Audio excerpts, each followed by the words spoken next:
Howdy, everybody. Welcome to West Virginia and Commonplace. Today, I have a special guest with me. His name is Kevin Burk. Kevin Burk is here with us. Please tell us your name so everybody can hear it clearly. My name is Kevin Burk. And Kevin, the nostalgia question that is always asked on this show is, who is the person? So let's just go ahead and get that out the way, get that nitty gritty started, and then we can roll right into everything. Who is Kevin Burk and why are you here? I have recently discovered that Kevin Burke is a philosopher. For about 30 years, I thought I was an astrologer, but I was misidentifying as that. And when I discovered and started putting together the human game and realized that the human game was actually a philosophy, and then realized, oh, I've always been a philosopher. Um, that really changed my whole life. Okay. Everything kind of makes sense now. Okay. So can you elaborate on the concept of the human game and how it applies to understanding reality? The human game is a philosophy based on the idea that the universe is made up of stories. So, story is the smallest practical unit of reality because reality is subjective. Think True. basically things are real because you tell yourself they are. Reality is nothing special. All reality in some sense is virtual, and we understand things with story. And as I explored this and figured out, how does story actually work? How does this function? Um, I kind of figured out how I can help people get creative control over the story of their life. Okay, now I'm gonna spin this a little bit, and this one's gonna be a little challenge, real quick. So, how do Okay. you differ? How do you differentiate between a problem and an obstacle in the context of achieving happiness with the human game? Okay. Um, Problem and obstacle have very specific definitions in the context of the human game. An Okay, obstacle is anything that interferes with your ability to achieve an external goal. A problem is anything that interferes with your happiness. Everything story operates on three levels. It's like your television monitor has a red channel, a blue channel, and a green channel. Story has a plot level story, a character level story, and a theme level story. And this is what you need to understand because the reality you experience is what I call the composite story, and you can't make any changes to that. You want to make adjustments to the image, you need to go and deal with the component level stories. The plot level story is the external events, it's what happened. You don't have a lot of control over the plot level story. You did not create the external world. The character level story is how you feel. It's what happened to me. It's your feelings, which is the only thing that you care about. And so happiness lives inside you. Happiness is the feeling. Happiness is part of the character level story. Obstacles are part of the plot level story. There's always going to be obstacles. But just because you encounter an obstacle doesn't necessarily mean it's going to interfere with your happiness. And that's one of the first things that you learn when you play the human game, and it makes a huge difference. okay, thank you for that. Because and that right there, with you explaining that, that gives kind of like a the growth and happiness format or framework, basically inside of Yes. the human game. I almost slipped up and called it the Hunger Game. I'm sorry. So let's go into duality real quick. What role does astrology play in the human game, and how can it be used as a tool for personal development and problem solving? Okay. Astrology operates at the theme level story. The theme level is not personal. It's universal, it's archetypal, it's symbolic. It's where you and so plot levels where you accomplish your goals, kind of where what everything looks like. Character level is your reality. It's how you feel. It's the only thing you care about. Theme levels where you find meaning and purpose. And astrology works beautifully at the theme level because it can give you structure for stories. It can help you to understand how to overcome obstacles. You've got your own symbolic character attributes, basically. And it's like I said, it's It's all story. It's all made up. Everything in reality is made up. And a little astrology goes a long way, but it can help you not only find meaning in your story, but really incredibly practically. The way that I finally, after 30 years of trying to get astrology to be practical, finally found a way that does it. And you can use these little teeny tiny little chunks of astrology, totally different than what you think it is. Teeny tiny little elements of astrology, you can use these and overcome obstacles and turn problems back into obstacles and achieve your goals and just have a ridiculous amount of fun. Okay, okay. Now, there's two tools that I read about in all the information that was provided to me before we came on: the Okay. happiness GPS and the value compass. Can you explain how these tools work and how individuals can apply them in their daily lives? Okay. The happiness GPS is a reasonably lengthy story that I build over the course of the human game experience. It's a way that you can navigate in the character level story because again, we're used to dealing with the outside world. And we've got to deal with the outside world, but what you engage with the outside world because you think you achieve a goal, it's gonna meet one of your needs. It's gonna make you feel good.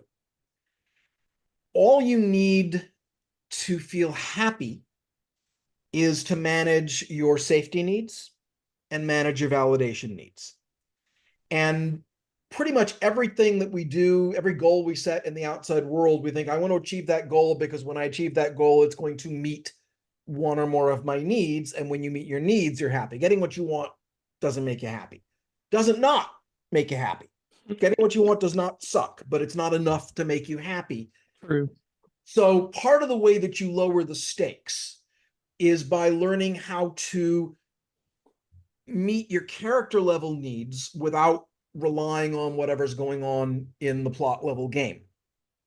And the happiness GPS, it's based on astrology. So the moon in your birth chart tells you how you approach safety, what language you speak for safety, and where you are reliably going to find safety. And Venus in your birth chart tells you how you express and experience love and appreciation, and what language you speak for love and appreciation, and where you can find that. And the happiness GPS is a story that basically helps you to realize, oh, okay, I'm in this situation. I have this goal. The stakes are a little bit high. What I really need is some safety. Here's the turn-by-turn directions for me to find safety in the character level story without needing to achieve that goal. But I know, for example, I have a cardinal approach to safety. So I know that with safety, it's pretty much all or nothing.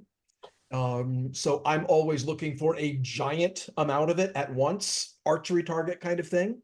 So one of the strategies is smaller target. Don't need a great big thing right now. A little bit of safety will make a difference, will lower the stakes. And you learn how to work with these things. And again, these are teeny tiny little elements of astrology. This is not great big astrology stuff. This is like the element of your moon and the modality of your moon and the house of your moon individually. But you use those and it kind of gives you turn-by-turn directions, as I say, to the best possible outcome because you're lowering the stakes. So you're going to be happy. So it's not going to be a problem. You achieve the Okay. goal, great. You don't achieve the goal, it's not going to mess with your happiness. And that gives you so many more options. The value compass, once you built it, so the happiness GPS helps you to build a foundation of happiness. First major milestone with the human game is let's get you to your happily ever after. Happily ever after is not the end of the story. Happily ever after means you've got the whole rest of your life and you don't have to worry about happiness anymore. So it's a foundation. Okay. I like that. The value compass is how, because most of the time we're driven by our wants and our needs. Most of the time we want things, we care about things because we think it's going to make us feel safe, we think it's going to make us feel loved and appreciated. Or with a fantasy, it's about, fame and fortune or money. And the value compass kind of, it's a flow chart that eliminates those things. It asks you, what do you want, and then why do you want it? And then once you've cleared out anything about happiness, what's left is what you value. And then from there, you can look at, how do you win? How do you experience this thing that you genuinely care about, this thing that is going to bring you more than just happiness? And it's not something that is directly related to any kind of external goal. So you're learning how to navigate. Oh, there goes my board. You're learning how to navigate really, again, the character level story, but in a way to really tune to these better feeling vibrations. Okay, okay. Now, I thank you for doing that, for giving us a walkthrough. Now, tell us about like some of the unique skills and attributes that are attributed inside the human games. Like, let's go a little deep into that. Like, tell us how some of those things work out in the human game. Okay, I think what you're asking about, I talk about, so the human game experience is it is an astrology-based reality role-playing game that can give you creative control over the story of your life. So I liken this to like fantasy role-playing games like Dungeons and Dragons, where you have a Okay. character and your character has certain attributes. And in Dungeons and Dragons, you gain experience and your character becomes more skilled. In Dungeons and Dragons, your character attributes are generally determined by rolling the dice. In the human game, your character attributes are kind of established at birth. They're baked into your birth chart. One of the things in Dungeons and Dragons, characters have alignments. So there's the good, neutral, evil, but then there's also the way that they approach that. So there's lawful, and there's neutral, and there's chaotic. And so that's sort of how you approach things. And those alignments translate in astrology and translate in the human game. Those are the three modalities. So three different ways that you may approach a particular goal. So the cardinal modality, which I call team hair, is like Okay. lawful. It's sort of like lawful, sees things in black and white. The goal is an archery target. You've got to hit it with one arrow. Fixed is like the neutral alignment, and that's team tortoise. So if you have a fixed approach to a goal, it's a marathon. It's not a sprint. You are in it for the long haul. Everything is dealt with an accounting department, and you want to make sure everything is managed and everything is stable and consistent. Mutable, which would be chaotic, is team hummingbird. So Okay. this is not a sprint, it's not a marathon, it's a scavenger hunt. You look at every task as a giant to-do list, and once you've checked all of the items off the to-do list, you're done, and you can do them in any order. With Dungeons and Dragons, your character has a single alignment. With the human game, you have a different alignment potentially for different parts of your life, for different goals, because there are 7 planets, and each of those 7 planets could be in a different alignment, and that will affect different areas of your life. So I have a cardinal alignment for my safety needs. I have a mutable alignment. I'm on team hummingbird for my validation needs, and I'm team tortoise for my happiness. So let me tell you, there's a lot of conflict between managing those strategies. Because for safety, it's like, oh, I want it all now, and then my happiness is like, oh, no. We've got forms to fill out. We've got the accounting department, got a bureaucracy going on with this. Can't have too much happiness all at once. We've got targets. Okay. Okay. And just understanding that. Sorry, that was the rest of the board. Yeah, those little Velcro contact strips just don't like holding up sometimes. Not at all. Not at all. So since you built this game, and everybody knows, like any type of content creation or any creation, there comes a point where you have to, you're in the present day, but you have to think about the future. So how is a human game going to evolve under your tutelage, and what impact do you want this to have on people's lives? Now, listen to this though. Here's a catch. You know what it's going to do with people interacting with it now, but what are you looking for the future? Because here's the thing: we always have early adopters to things, Mhm. and then we have the next wave, and Mhm. the next wave of everything is a whole different group that has cardinal knowledge and is informed about what's going on, so they're going to have a different type of expectation than your early adopters. So how are you going to meet this challenge? Okay. Um, it's a great question. This doesn't quite track with that because the more you play, the more you discover what you can do. Okay. It's not, I start you out with a framework and a set of stories that I've created to sort of give you the tutorial and help you kind of understand how story works. And part of what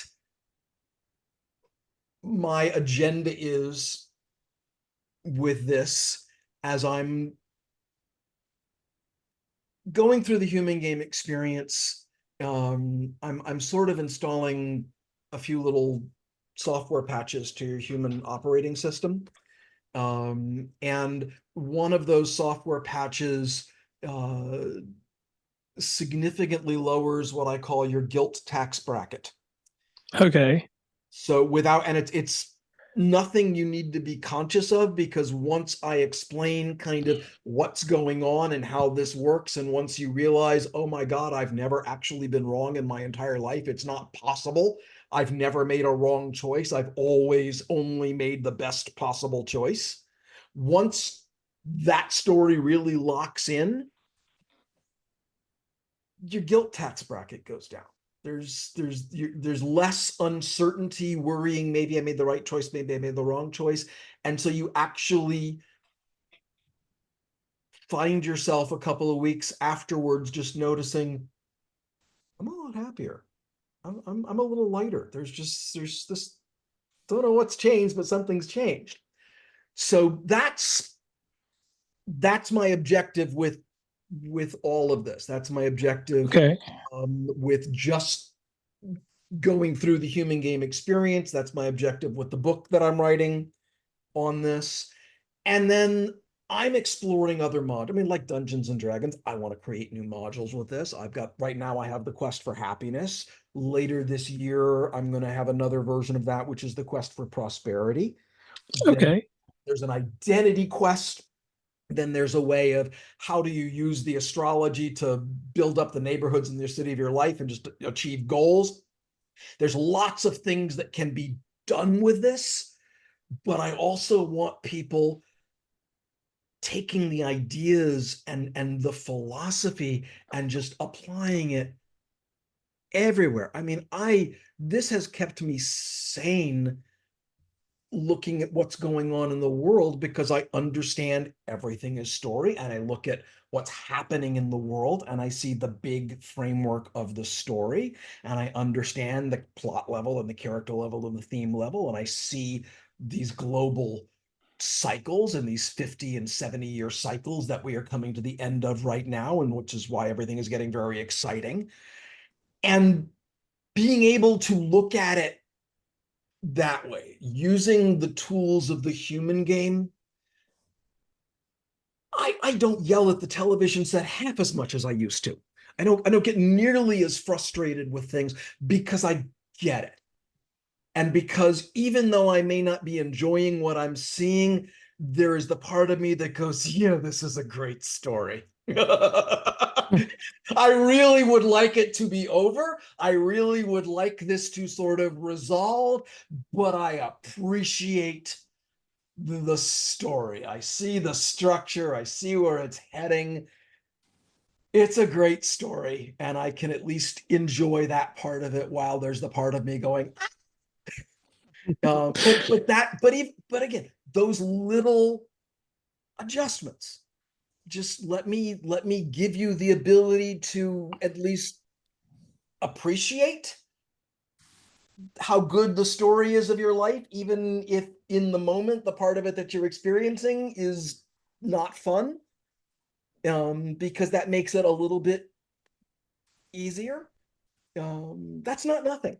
That's what this can do, and I'm really looking forward to having a big batch of early adopters who take it and run with it, Okay. because the basic philosophy, to keep it in the metaphor, the basic philosophy is open source. Okay. Open source. There are some very specific things, some specific frameworks, some specific modules that I have created that are, that are mine, that are my business. But so much of this information is like, no, this is how I'm doing it. These are the tutorials. This is so you can begin to understand, oh wow, I really can like do anything. Once I get to the writer's room, I can do anything with my story. I can create anything. And yeah, I want people, I want people creating their lives consciously and having fun. Okay, okay. Now, Kevin, I want to thank you for coming on West Virginia Commonplace and letting us know about the human game. And real quick, can you do a shameless plug to let people know where they can meet and greet you across the internet, or however you'd like them to meet you? A shameless plug, playthehumangame.com. You can learn about the human game. You can learn about the human game experience. You can register for the free human game introduction class, series of videos to get a feel for what this is and an idea what you can do with it. And you can enroll in the human game experience, which is an 8-week online program that will, take you through the process. You will experience it for yourself. You will be able to have what I'm having. And all that and more is at playthehumangame.com. And the great amazing thing about a podcast is inside of our show notes, you will find links, what people call to action, but it'll be a link in there so that you can meet and greet him across the internet. So once again, I am JR for West Virginia and Commonplace, along with Kevin Burk. and we are signing off. That was good. Thank you. And Board. I just yeah, so basically I'll definitely get all that edited and fixed up and we'll get going. All right. Excellent. Thank you. You're welcome. Have a great day, buddy. Nice to meet you. Bye-bye.